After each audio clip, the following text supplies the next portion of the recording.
We can say that we have a very strong brand. We are very well recognized already in the market. The vision of this strategic plan is not being bigger and selling more. We will get this as a result, but the objective is changing the company to become a global reference in the field of active ingredients to make some positive impact at the end.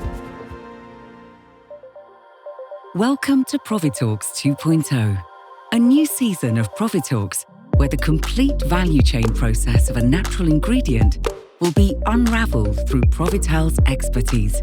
Get ready for a journey where innovation and authenticity intertwine to inspire you. Hello, and welcome to this new edition of Provitalks. In this new first season of Provitalks 2.0, we will have a series of very insightful interviews that will walk you through the value chain whole process of a natural ingredient in cosmetics. And for the ones who are watching us on YouTube, you'll see that we have a new amazing and optimized video format, and we have new faces with us. That's right, Clara. I'm very happy to join this project as a co-host with you, and looking forward so our viewers and listeners can see everything that we have been preparing for this new season. Yeah. And we are not alone. Today we have with us Ricard Armengol, CEO of Provital. Welcome, Ricard, to Provitalks. How are you? Thank you. I'm excited about this new format of communication of the company. So let's start and see what happens. Perfect. You're right. Let's get started. Well, you are the first guest, as I was saying. What a way to start. We have the big boss in the house. So, well, what we want to talk about today is we want to know a little bit more about Provital. And I think that it will be interesting to start with the origins of the company. So tell us, how does Provital start as a company? Yeah, this is a quite long story, in fact, because the company was created in the summer of 1979, and it was my father who created this. So at that time, you were not alive at all. I was quite young also. And at that time, Spain was a very close market still. So we were not members of the European community. And the market in cosmetics and in raw materials of cosmetics and chemical products was very closed. So it was very difficult to get materials from outside of Spain. And at that point, my father saw that there was a very nice option of business there, because the market of cosmetics, the cosmetic industry in Spain was growing. So it was plenty of producers, most of them small, but it was an industry in evolution, in constant evolution. And at that time, then all the raw materials had to come from outside of Spain. There was a very complex system of importations. So it was a nice moment to start creating national products inside Spain. And how was the founder, your father, interested in the cosmetic industry in the first place? Was he already working somehow? My father was a kind of entrepreneur, a serial entrepreneur. I don't know if this is good English or not, but I think it's clear.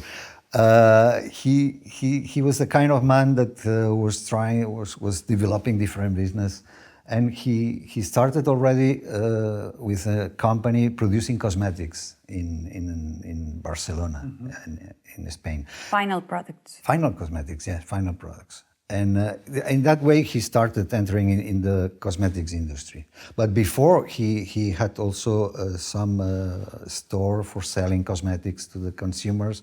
So he was involved in the cosmetics industry in the different parts, in the sales to consumers, in the production of cosmetics also. And then he was working also in the industry of selling active ingredients for cosmetics. So he touched the three different points of the industry: raw materials, finished cosmetics, and consumers. So he decided to enter in this business and producing his own products. And at this moment, when he starts Provital, it was a joint venture with you, or you came Come on. I was 18 only. Okay. I was planning to start studying at the university. So, he started with other partners, and they created a small group. There were 5 at that time, and they started producing and developing some basically plant extracts, oily extracts, and some what was called at that moment active ingredients, so like collagen, elastin, animal proteins. So the market was very different to now. Yeah, but still, was there any core value that was established there? Did something, did your father or the founder do something different that has set Provital to what it is now? Yeah, in fact, the pillars of the company have evolved during the history, but always have been the same ones. So right now we are proud of our pillars. We are talking that our pillars are sustainability, our quality, our orientation to the customers and to the market, and our innovation. And these 4 pillars were already there, in different ways, of course. But what was very important at that time, it was first the orientation to customer. So the Provital was initially and still very orientated to our customers. We provided then an excellent service. We still do, of course. But we started with giving a lot of importance to the customers, so the service, and then quality also. And sustainability also, but at that time sustainability was not exactly the same. Maybe it wasn't called sustainability. It wasn't called at all. At all. It wasn't called CSR. It was not corporate social responsibility. It didn't exist, this concept, really. Not yet, yeah. No, it didn't exist. So there were many aspects that in '79 the world was very different, and many aspects we didn't taken care of them yet because people were not conscious of many aspects. But in that time, the term sustainability that was already present in the company, it was the treating the people with respect. That part of sustainability, that was one of the central pillars also of the company. Okay. And what actions did the founder do to do that respect part, apart from being close to the client? Do you remember something that was said then that, you know? There's one thing that I always explain, is like the old tales of the grandpa. Grandpa. I remember once when, because when I started, we were 6, so we were doing everything everywhere. And I remember talking to a customer by phone, a customer which was very small. We were very small, but the customer was still smaller than us.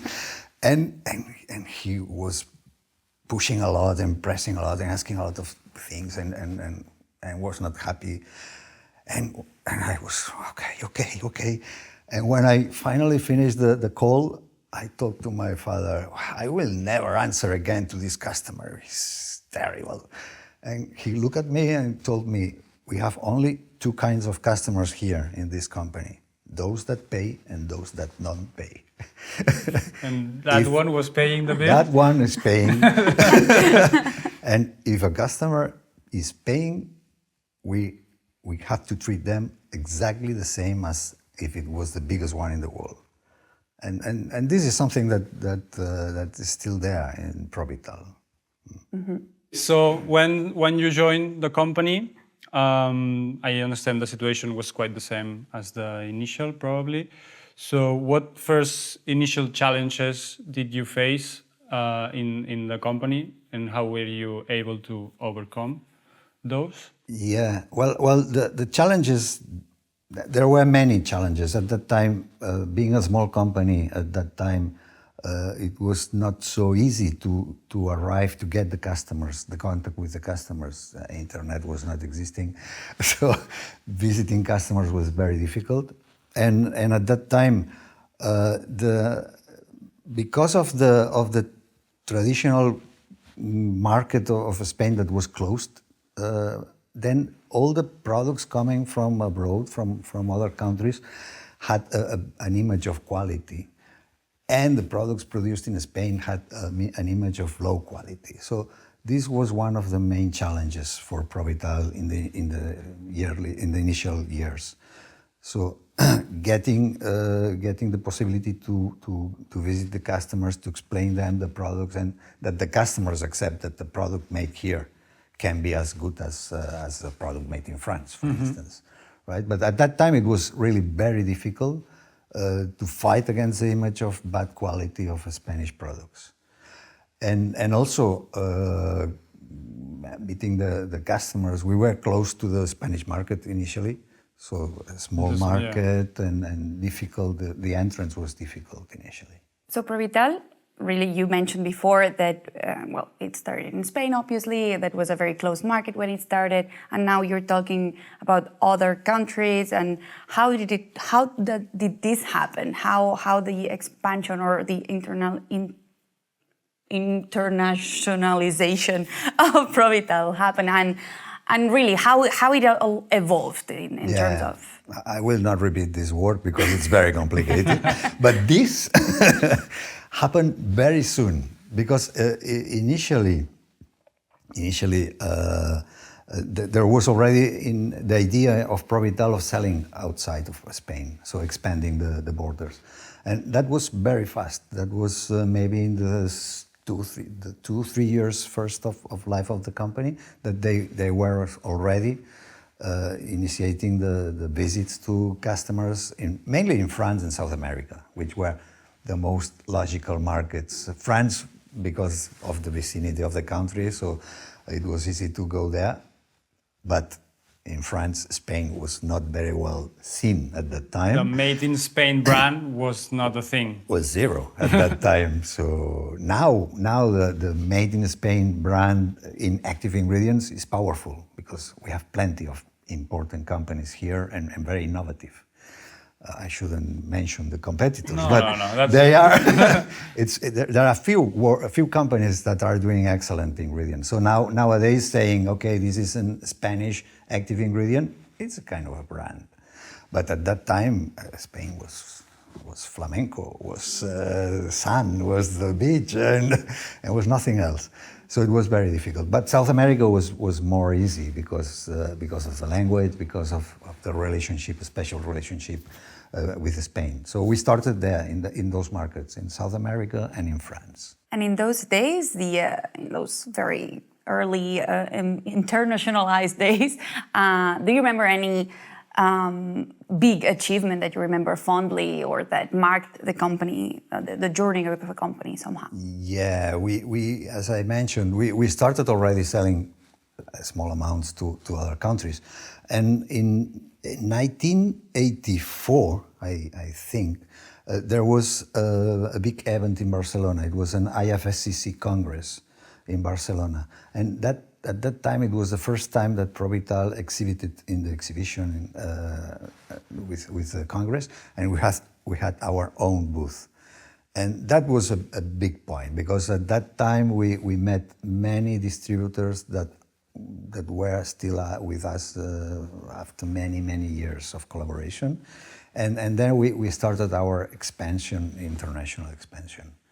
That was mainly a big moment for us. But it wasn't the first booth that you had in an international... Yeah, it was. 1984. In an IFCC. Wow. Yeah, it was in the IFSCC because it was Barcelona, so it was easy. Okay. In cosmetics, didn't exist yet. Okay. I do not remember first in cosmetics which year was. I think it was in the late 80s. And we were already present there. So we are exhibiting at the In Cosmetics since the very first time, since the very first edition of the fair. Provital was already a more internationalized companies yet? Yeah, still most of our sales at that time was Spain, of course. Market was but we were already present in different markets, mainly in Europe, France, England, Italy, and Germany. This was our first markets, and then in the United States, apart from the South American, Chile and Argentina. Yeah. Okay. Okay. And what is the next evolution of Provital as a company being more and more important every year in the industry? Historically, you mean? Yeah. Yeah. So when we saw that we were able to sell the products out of Spain, because this is always a kind of a panicking moment. So will the French companies accept our ingredients? So will we be able to compete with other suppliers in the same conditions? So when we saw that this was possible, and we feel that we were strong enough, the next step was starting to create subsidiaries in the different markets. Okay. So we started with France, again, but with the years early 90s. Okay, good enough. Good enough. For our listeners. So we started there in France because it was the market where we were selling the most Makes of sense. export. They are our neighbors. Yeah, and then the next one was already Poland, and then it came Brazil, then it came China, and then it came different approaches that we had in the middle with different companies, but and finally this year it's been the United States. So thinking of Provital now and for probably the last 15, 20 years or even more, as a well-recognized international company in the ingredients of cosmetics, how do you think that Provital has impacted positively in the industry? That's hard to say. It's difficult to say. So I think that we have been always very involved with the network of the industry. So we have been always involved with the scientific societies. We have been members of the Spanish Society of Cosmetic Chemists. I was member of the board of the IFSCC also during some years. I was honorary secretary and working in the scientific committee of the IFSCC. So I've always been trying to be very involved in the essence, in the core of the industry. So I feel that this is part of our responsibility as a company. We are not a company alone. We are in the middle of an industry, and I don't like to treat the rest of the companies as competitors or as suppliers or as customers. Mm-hmm. So I feel that it's a whole. The whole partnership? It's not like a partnership. It's not that cool. Yeah, but I think that if we help all the industry, we help ourselves. So I am happy that we have competitors getting more and more strong every day, because it gives a good image to the industry in front of the society also. And it pushes ourselves. It pushes ourselves to evolve and to develop. So it's always good, the growth of an industry for a company. You never should to see me versus the competitors. No, we try always to collaborate. So, and recently I was also president of UNITIS. UNITIS is an European association of producers of ingredients, of ingredients for cosmetics.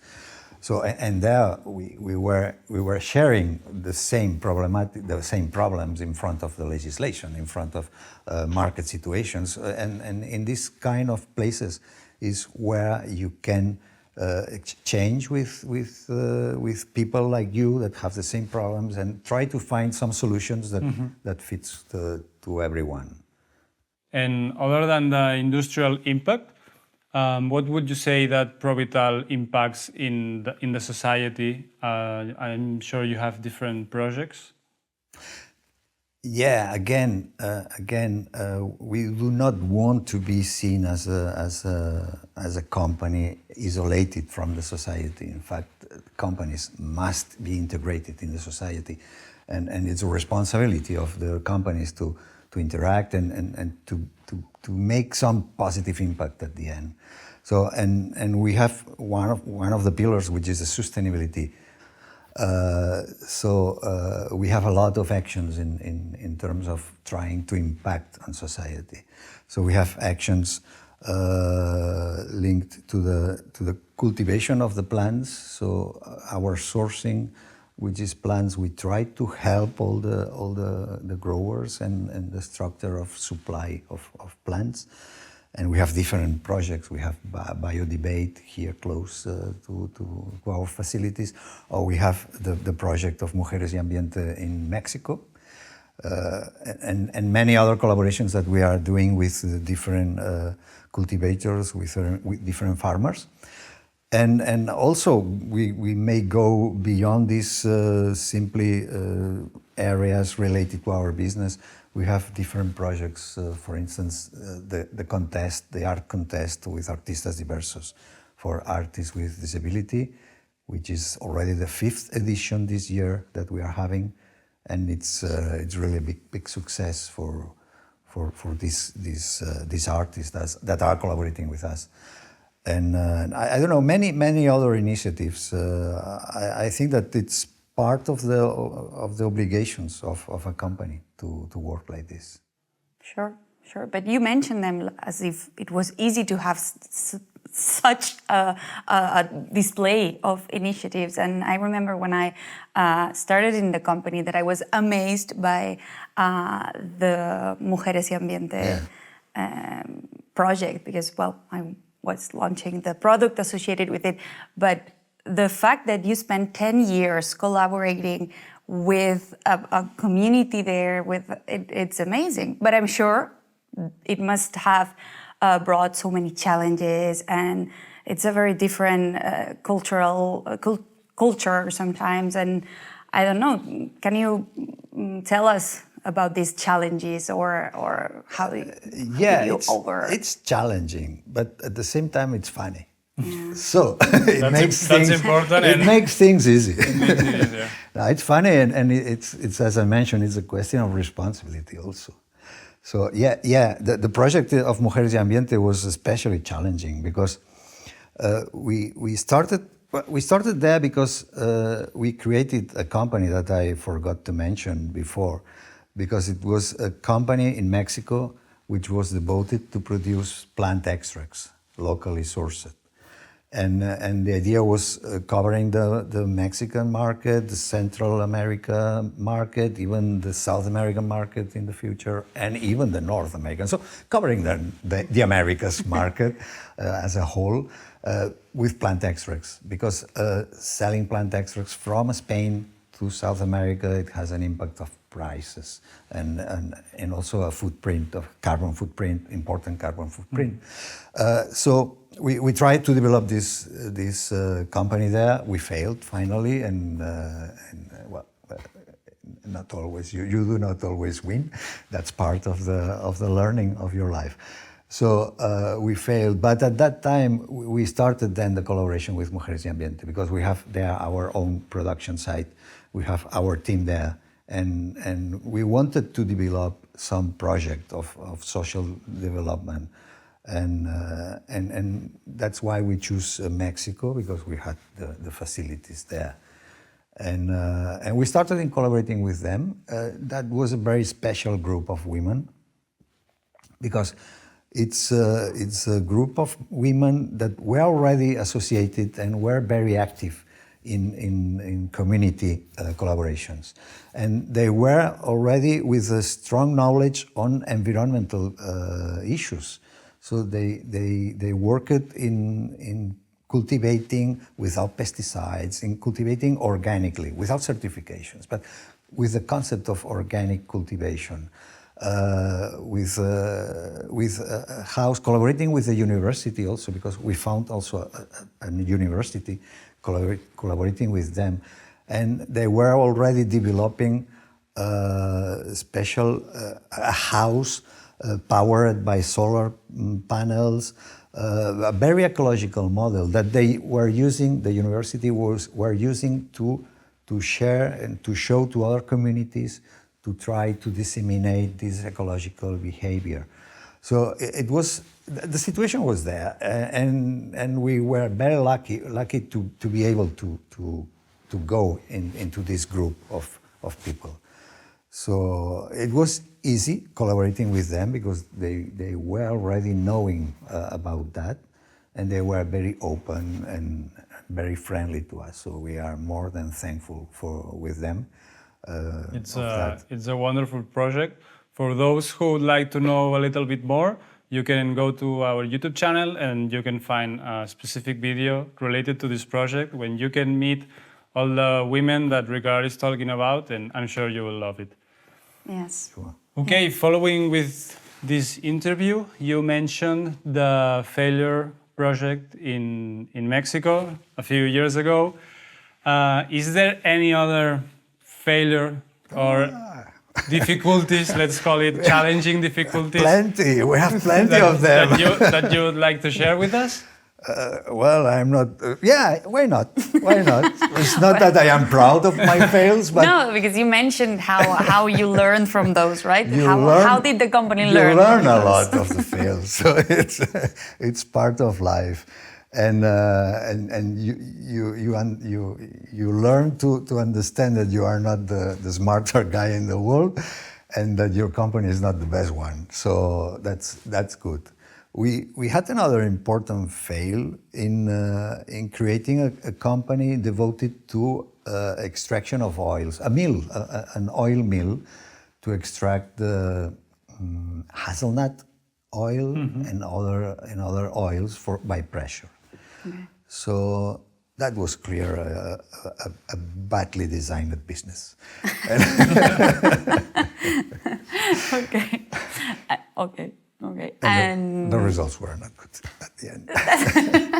And yeah, so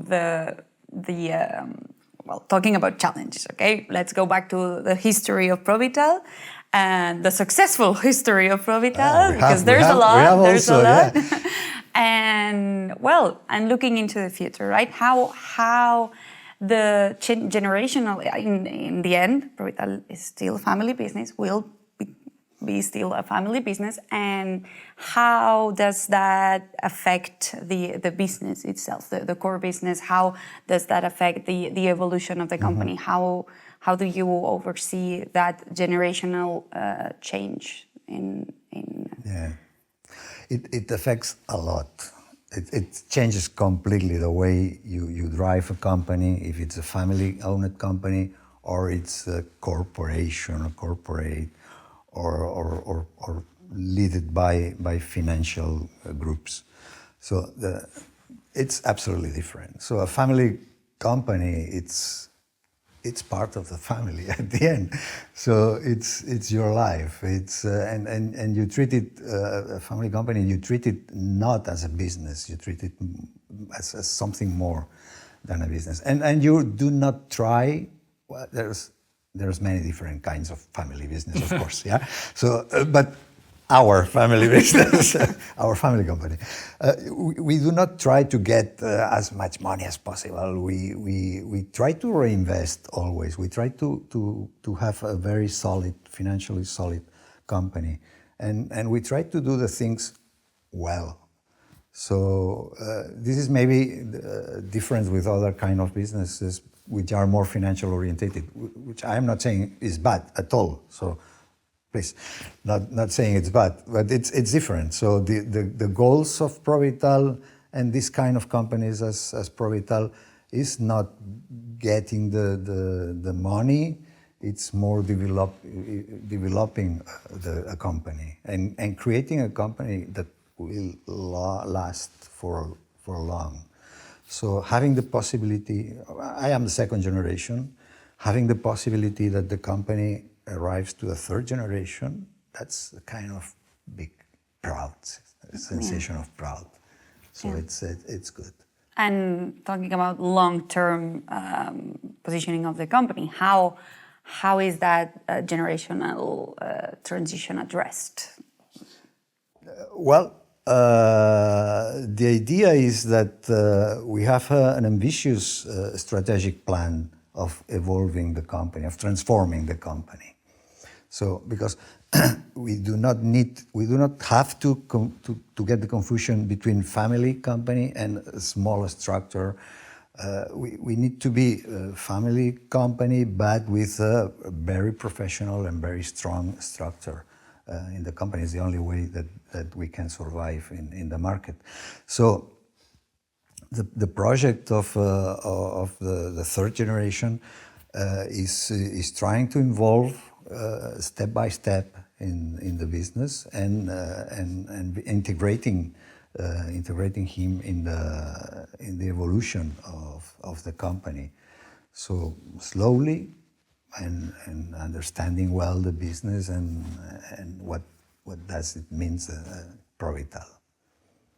Okay, yeah, not an easy challenge. Step by step. I feel a little bit pressure right now, but no pressure.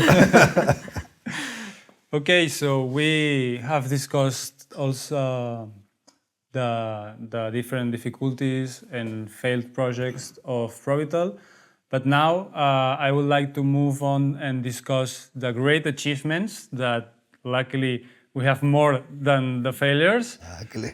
So over the history of Provital, what would you highlight as the main achievements of the company?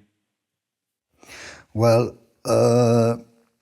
for sure, the creation of the subsidiaries. Each subsidiary has been a big achievement for the company because it has the meaning of getting more strong in the main markets that we are working on.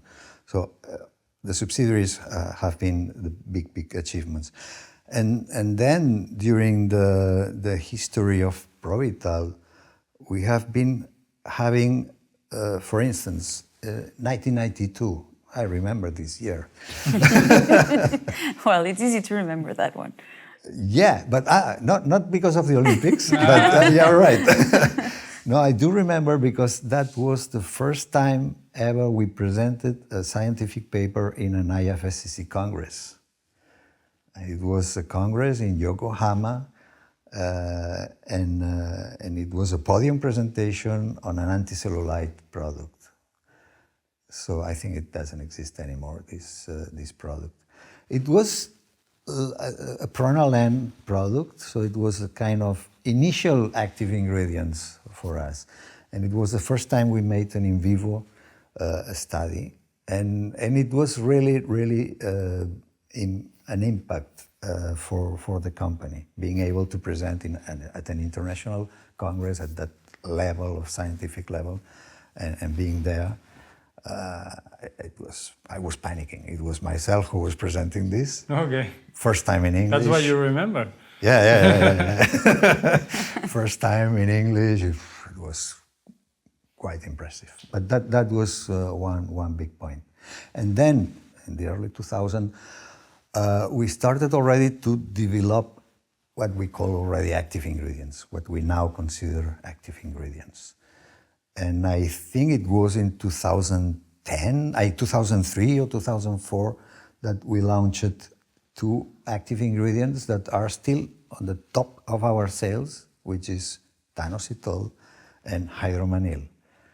These were launched in 2002, 3, 4, something like this. And that was the beginning of the developing of active ingredients. A little bit a change in mentality in the company. A switch from the extract. Yeah, because curiously we started at Provital initially. We started with extracts, oily extracts, but there were that kind of active ingredients in the list of products. Of course, active ingredients at that time was not exactly the same concept, right? But slowly we evolved, losing the part of activity, and we evolved more to the plant extracts mainly. And the company was evolving naturally till we arrived to a point that we were known in the market by being a producer of plant extracts, not active ingredients, plant extracts only. And the year 2000, we decided that we wanted to change this. And we started investing slowly in R&D, and we started to develop active ingredients. That was 2000. In 2005, we started the first strategic plan of the company.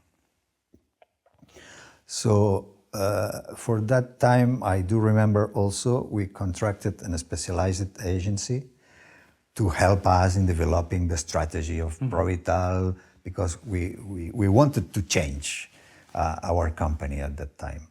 So we contracted an agency. They made a nice study of how it was perceived, Provital, in the market, which were our strong points, the weak points, typical study for a brand. And they share with us their conclusion. And their conclusion was, well, you are in a market where you have big competitors that are very innovative, very strong, and very big, and you are here. You are very small. You are not innovative. It was right.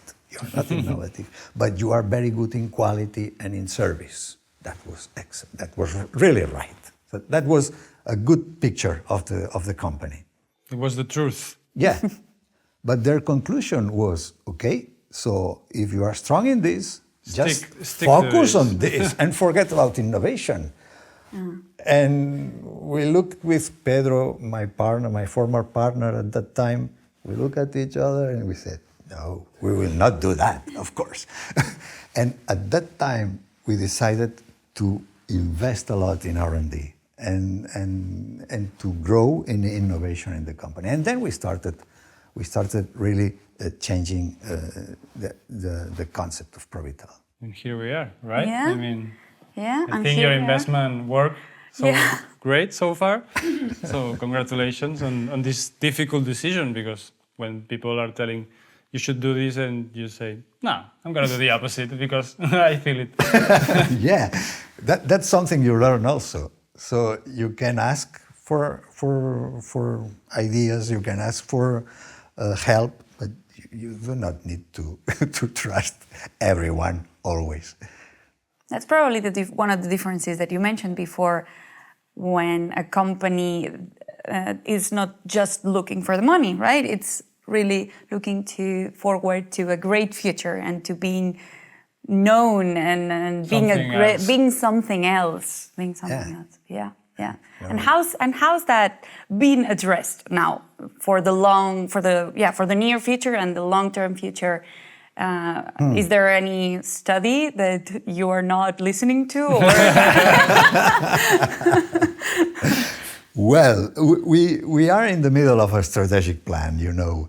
So we started in 2020 a strategic plan that is leading our path during this decade, right? So we started with 2025, and we will have a second part in 26-30. But we defined already the lines that we will follow for this evolution of the company. And yeah, we had external aid also.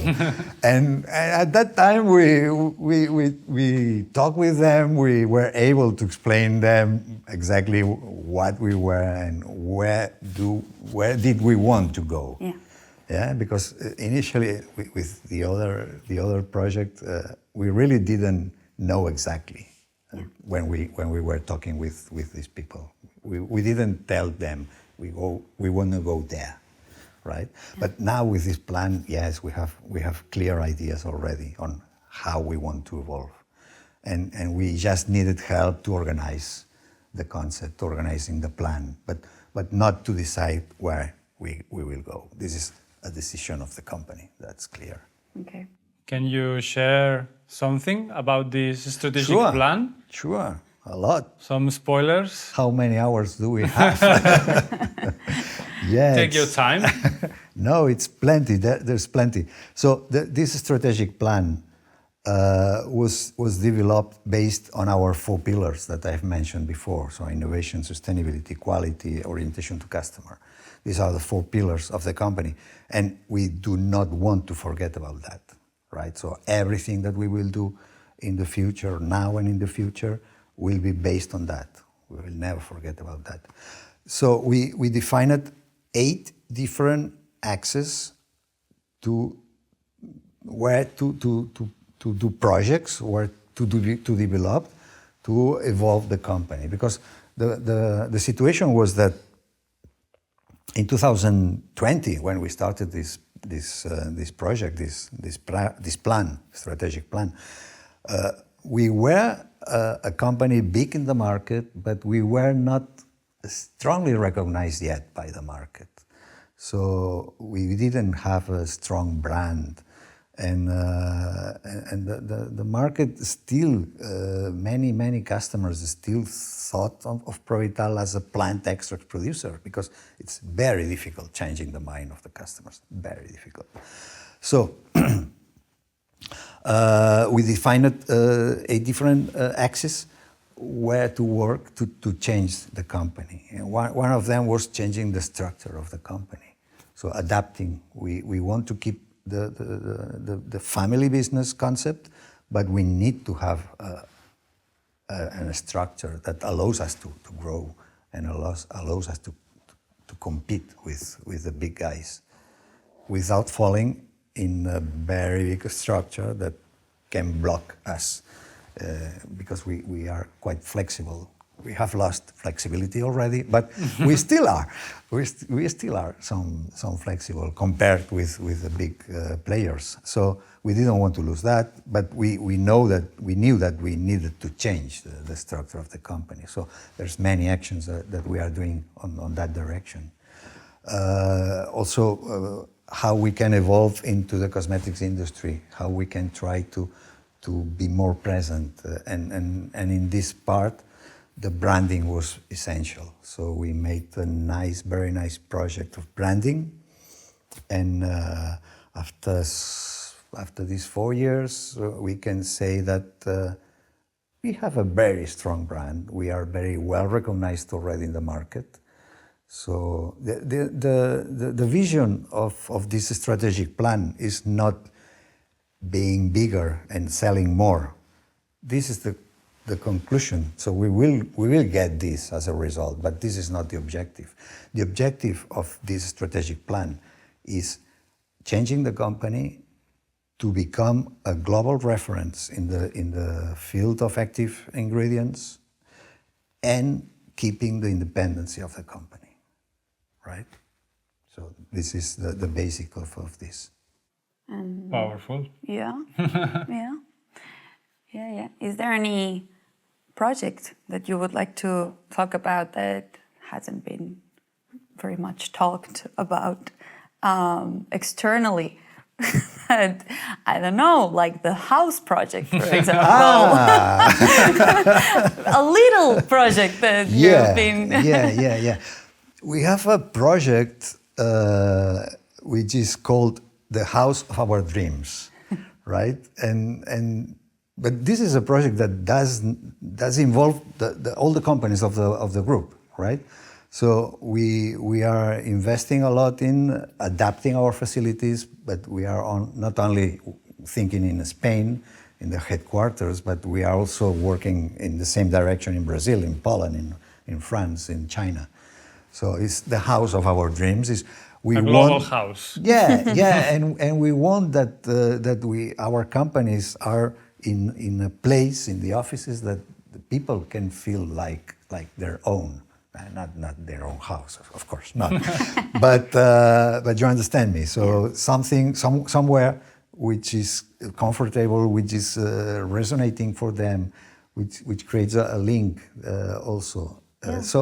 So we are working in that direction in the different countries. So for instance, in Brazil, we moved to new facilities right now, very nice offices with absolutely different approach of what is an office, traditional office. So it's something absolutely different. You cannot explain it, but it's the office. But together with the office, you have a big room where it's been used for seminars with customers, and where the marketing and sales team of Provital do Brazil and the technical part of this, Jordana also, they're having demonstrations with customers,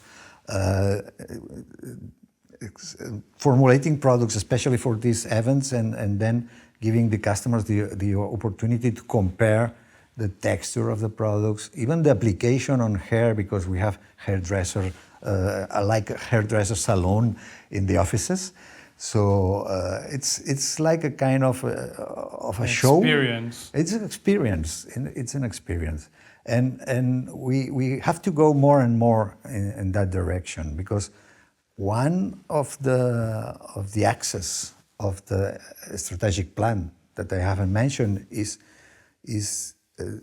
being everyone very conscious that we are treating with persons. We are not treating with companies. So we of course we invoice to a company, and the company is paying us, but we are treating with persons, and we need to see these people, and we need to be seen by these people as a person also, and for that you need to establish a different kind of relationship with them. So you have to evolve. You have to create experiences for them. So in Spain, in headquarters, we have also some plans for that. We have also plans for moving to new facilities that will be probably in 26. Early 27, who knows? You know that when there's something like this of buildings, you have always delays. So let's say end of 26, we should be moving to new facilities. We will grow by 3 times the size of the current facilities. We will adapt this to very new technologies of extraction and obtention of biomass. And we will integrate a lot of technologies that we are having now. And we will also create this kind of place to interact with customers in a completely different way, so creating experiences for them. We will also have some lands to grow our plants there. And this will be part of the whole experience that we will have with customers. Yeah. Sounds very good. Yeah, as I understand it, it's a way of, experiencing exactly the value chain of an active ingredient or a natural ingredient production. So it really sums up the whole season that we're going to have, and the people that we're going to interview is kind of related to all this that you've mentioned, all the partners that you've been mentioning. So yeah. Can wait. Yeah. But as the last part of this podcast, of this interview, we have prepared several quick questions, okay, for you to respond. Which is my favorite color. More or less. Okay, Eloi, do you want to start? Okay, let's get started then. So the idea is that we'll ask a question and you have to give us a quick and short answer. Short. So the first thing you think of, right? Okay, so the first question is, what is your first active ingredient of Provital and why? My preferred. Your favorite, yeah. Only one. Good. Well, I love hydromanil and tarancitol because they are the first ones.